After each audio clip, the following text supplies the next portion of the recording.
You ask Tiger to calculate. This deals with the order of operations. The final result is 15. Let's solve it step by step. We begin by calculating the expression inside the parentheses. Perform any multiplication or division, from left to right. 4 times 2 equals 8.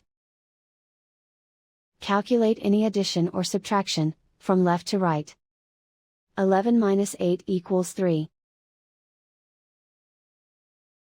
Simplify exponents and square roots. 3 to the power of 2 equals 9. Calculate any addition or subtraction, from left to right. 9 plus 6 equals 15. And so the final result is 15.